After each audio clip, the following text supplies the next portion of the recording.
رمضان المبارک میں 4 کاموں کی کثرت کا حضور نے حکم دیا۔ ان میں سے پہلی چیز کلمہ طیبہ لا الہ الا اللہ محمد رسول اللہ، اس کلمے کے ورد کا ذکر کیا کہ کثرت کے ساتھ پڑھنا ہے لا الہ الا اللہ، لا الہ الا اللہ۔ اس کے بڑے فضائل ہیں اور بڑی برکات ہیں، کل کے درس میں بیان ہوا تھا۔ حتیٰ کہ جنت کی چابی بھی اس کلمے کو کہا گیا، تو یہی کلمہ ہے کہ جس کے پڑھنے سے ایک کافر کے ساری زندگی کے گناہوں کو اللہ مٹا کے رکھ دیتے ہیں۔ تو فرمایا دوسری چیز ہے استغفار۔ رمضان المبارک میں کثرت کے ساتھ جس چیز کے کرنے کا حکم ہے وہ دوسری چیز توبہ اور استغفار ہے۔ ان دونوں میں تھوڑا سا فرق ہے۔ توبہ جو ہے وہ بندہ اپنے گناہوں سے کرتا ہے، استغفار جو ہے وہ بندہ اپنی کوتاہیوں پہ، غلطیوں پہ، گناہوں پہ، سب چیزوں میں استغفار آتا ہے۔ عبادات میں کمی ہو گئی، اس میں استغفار ہے، گناہ ہو گئے، اس میں بھی استغفار ہے۔ تو توبہ اور استغفار دونوں کی کثرت کرنی۔ توبہ کی کچھ شرائط ہیں کہ جس گناہ سے بندے نے توبہ کرنی ہے، پہلی شرط یہ ہے التوبۃ الندم، کہ بندے کو ندامت ہو، شرمساری ہو کہ میں نے گناہ کیا ہے، جرم کیا ہے، مجھے اس طرح نہیں کرنا چاہیے، ندامت اختیار کرنا۔ دوسری چیز کیا ہے کہ جو کام کر رہا ہے اس سے فی الفور رک جائے، دوسرا قدم نہ اٹھائے اس کی طرف۔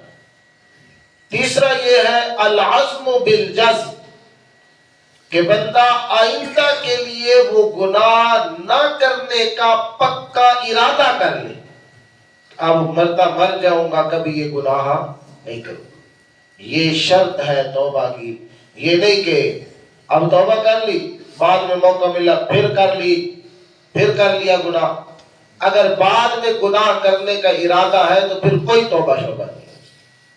توبہ اسی چیز کا نام ہے کہ آئندہ اس گناہ کی طرف میں پلٹ کے نہیں آؤں، پکا ارادہ کرنا اس چیز کا۔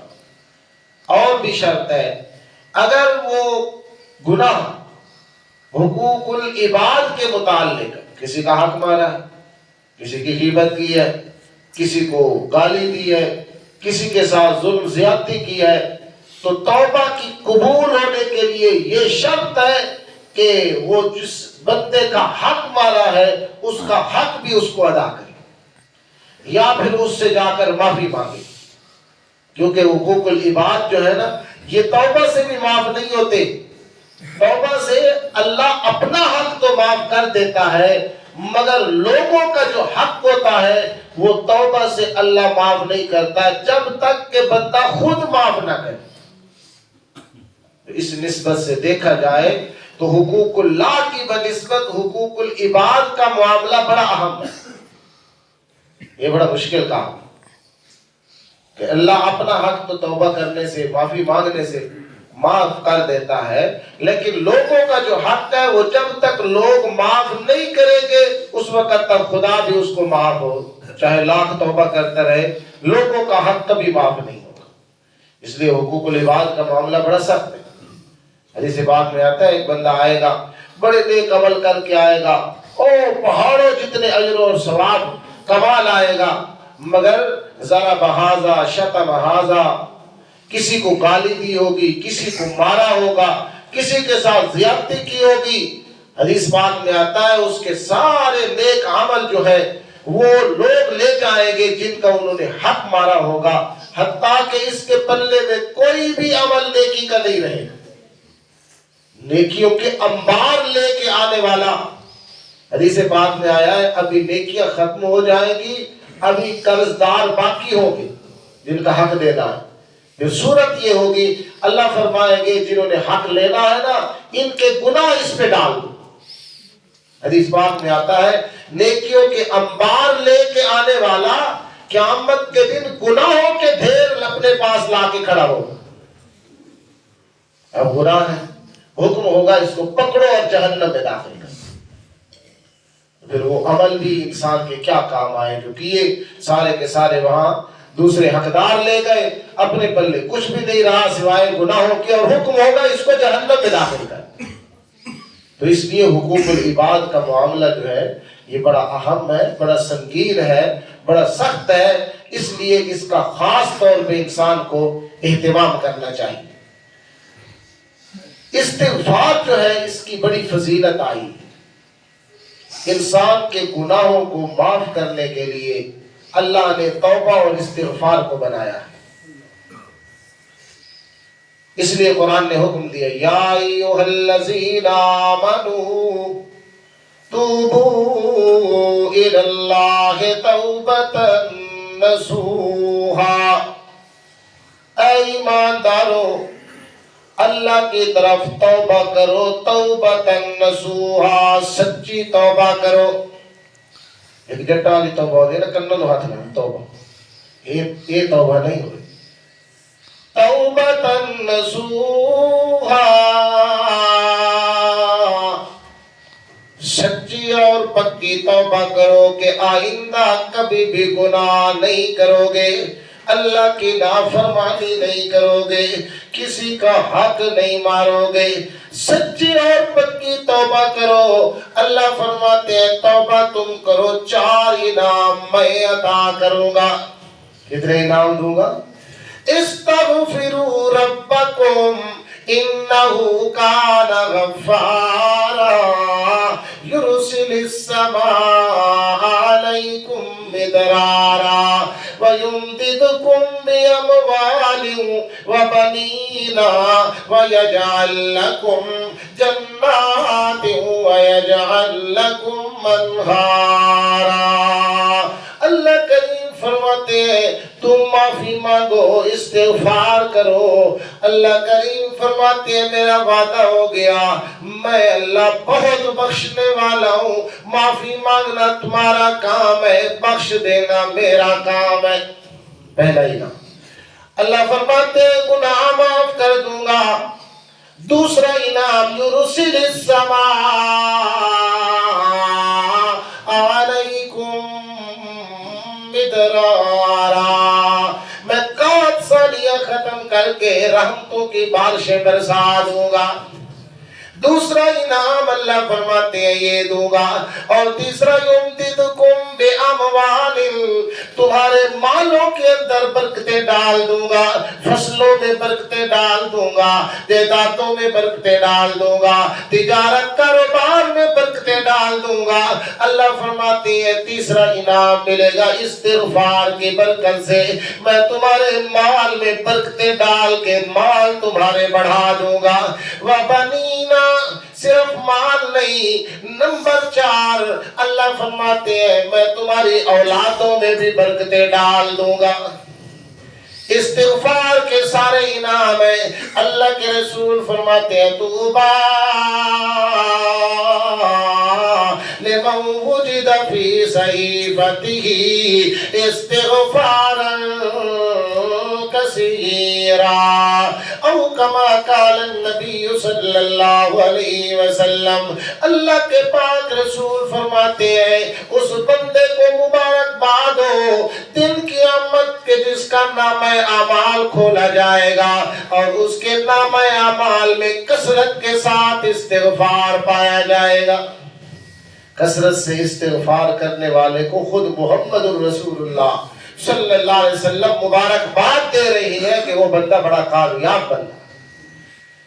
اور پھر دوسرا مسئلہ کہ استغفار اپنے لیے بھی بندہ کر سکتا ہے، استغفار بندہ دوسروں کے لیے بھی کر سکتا ہے.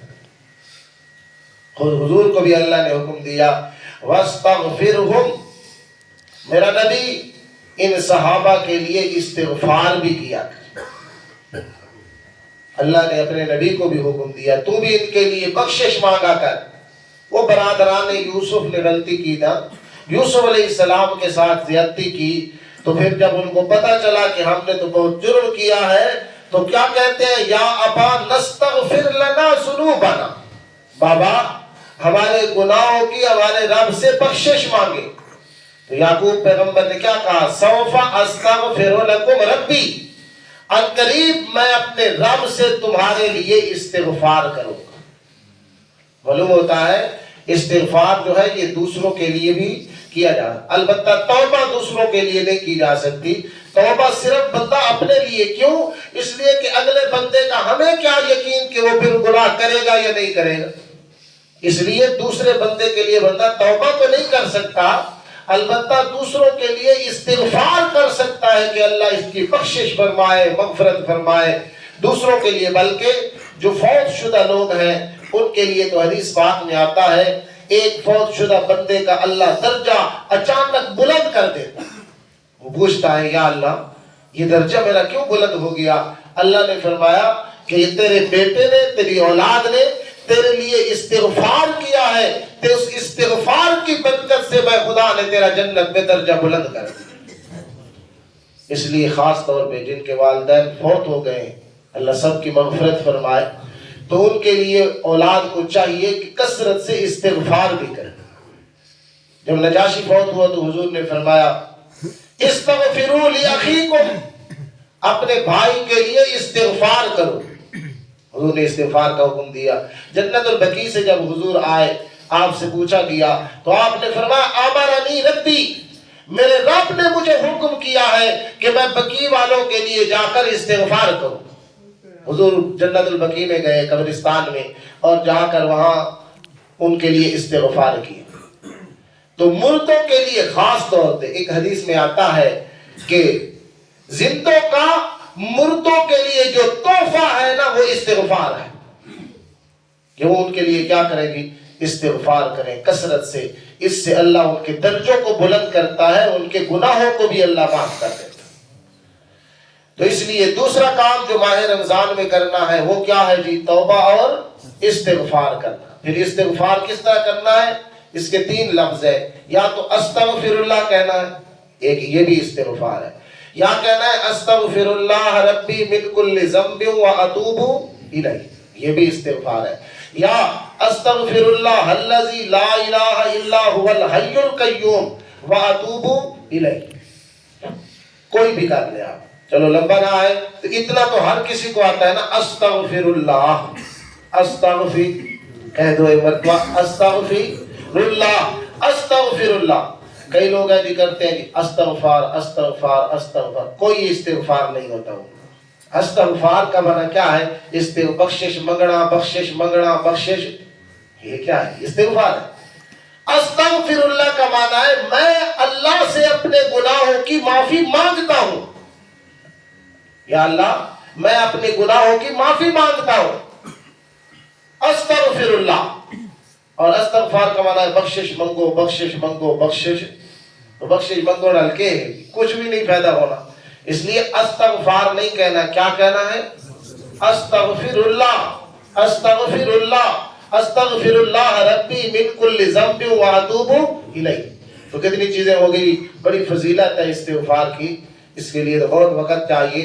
بہرحال پہلی چیز کلمے کا کثرت کے ساتھ ورد کیا جائے، دوسری چیز آپ نے فرمایا کثرت کے ساتھ توبہ اور استغفار کیا جائے، اور تیسری چیز آپ نے فرمایا اللہ سے جنت مانگی جائے۔ ماہ رمضان میں تیسرا کام کون زیادہ کرنا ہے، کون سا، اللہ سے جنت مانگنی ہے، اور جنت واقعی مانگنے کی چیز ہے جس کا ایک محل کی ایک اینٹ جو ہوگی وہ سونے کی ہوگی اور دوسری چاندی کی ہوگی، اور بڑی فضیلت قرآن نے بیان کیا، احادیث میں بہت زیادہ فضیلت آئی ہے، جنت کی نعمتیں اور جنت کے محلات، جنت کے مشروبات، جنت کے معقولات، جنت کے درخت، دنیا کو تو مناسبت ہی نہیں ہے نا اس سے. اللہ فرماتے ہیں جو کچھ دنیا میں ہے ما عندکم ینفد وما عند اللہ باق، جو دنیا میں تمہارے پاس ہے یہ ختم ہونے والا ہے، اور جو اللہ کے پاس جنت میں ہے وہ کبھی ختم نہیں ہوگا. جنت کی نعمتوں پہ کبھی زوال، اور وہ جنت وہ مقام ہے. قرآن کہتا ہے وَلَكُمْ فِيهَا مَا تَشْتَهِي أَنفُسُكُمْ وَلَكُمْ فِيهَا مَا تَدَّعُونَ. جنت کو ایک سا مقام اللہ نے بنایا ہے.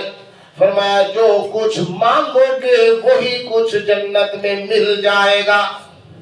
مَا تَشْتَهِي أَنفُسُكُمْ، دل کی خواہش کرنا تمہارا کام ہے، چیز حاضر کر دینا ہمارا کام ہے. کوئی چیز ایسی نہیں ہوگی، کوئی چاہت ایسی نہیں ہوگی، کوئی خواہش ایسی نہیں ہوگی بندہ کرے اور جنت میں پوری نہ ہو. حالانکہ دنیا میں 1000 بار ہوتا ہے بندہ خواہش کرتا ہے مگر پوری نہیں ہوتی. دل چاہتا ہے کسی چیز کے لیے پر پوری نہیں ہو سکتی وہ چاہت. اللہ فرماتے ہیں انسانا دنیا میں تو میری مان کے زندگی گزار، دن قیامت کے جب آئے گا تو جو چاہے گا میں اللہ وہی عطا کر دوں گا. وَلَكُمْ فِيهَا مَا تَدَّعُونَ. جو نعمت منگواؤ گے غلام اور میں نے غلمان جنت مقرر کر دیے ہیں، ایسے معلوم ہوتی ہیں وہ كَأَنَّهُمْ لُؤْلُؤٌ مَّكْنُونٌ، جیسے بکھرے ہوئے موتی چل پھر رہے ہیں. اتنے حسین، اتنے خوبصورت، اتنے نوجوان خوبصورت. اللہ فرماتے ہیں میں نے ان کو تمہارا خادم بنا دیا ہے. اللہ کریم فرماتے ہیں جنت مانگو مجھ سے، کیونکہ جنت ہے ہی مانگنے کی چیز، ہر بندے کی چاہت ہے. اس لیے اللہ کے رسول فرماتے ہیں صلی اللہ الجنہ، اللہ سے جنت مانگو. اور جب جنت مانگنے لگو تو کہا کرو اللہ ہمیں جنت الفردوس عطا فرما. کیا عطا فرما؟ جنت الفردوس. یہ جنت کا اعلیٰ مقام ہے. اس لیے فرمایا جب خدا سے مانگو تو کیا مانگو؟ جنت الفردوس. جنت کی بھی بڑی قرآن نے جی تفصیل بیان کی ہے، اور ان کی نعمتوں کا بھی بڑا قرآن نے تذکرہ کیا ہے. ہر لقمہ جو ہوگا اس کی الگ لذت ہوگی، ہر نعمت کی الگ لذت ہوگی. بار بار کھائیں گے تو ہر مرتبہ اس کی اللہ لذت اور اس کے ٹیسٹ کو اللہ چینج کر دے گا، مزہ ہی مزہ ہوگا. اللہ فرماتے ہیں پھر کہیں ایک جگہ بندہ رہے تو اکتا جاتا ہے، لیکن جنت میں ایک جگہ رہے گا تو اکتا نہیں جائے گا. ایک جگہ رہے گا ہر دن اس کے لیے نئی آن ہوگی، نئی شان ہوگی. اس لیے فرمایا تیسری چیز جو خدا سے مانگنی ہے وہ کیا ہے؟ جنت مانگنی ہے. اور چوتھی چیز جو اللہ سے پناہ مانگنی ہے وہ جہنم سے مانگنی کہ یا اللہ ہمیں جہنم سے پناہ دے، یا اللہ ہمیں جہنم سے بچا، جہنم کے عذابوں سے بچا. تو یہ مانگنا ہے اللہ جنت عطا فرما اور جہنم سے ہمیں بچا، جہنم سے نجات دے. واقعی جہنم ہے بہت بری چیز. قرآن نے اس کے عذابات کا بھی تذکرہ کیا ہے. تو اللہ ہم سب کو جہنم سے محفوظ فرمائے. تو یہ 4 کام کرنے ہیں. پہلا کیا ہے جی؟ کلمے کی کثرت کرنی ہے، لا الہ الا اللہ. اور دوسری کیا ہے جی؟ توبہ اور استغفار کثرت سے کرنا ہے. تیسرا کیا ہے؟ اللہ سے جنت مانگنی ہے. اور چوتھا کیا ہے؟ جہنم سے پناہ مانگنی ہے. تو اکٹھا ان کو کہو تو یوں کہنا ہوگا لا الہ الا اللہ استغفر اللہ ربی من کل ذنب واتوب الیہ اسألک الجنت واعوذ بک من النار. اس میں 4 چیزیں آ گئی.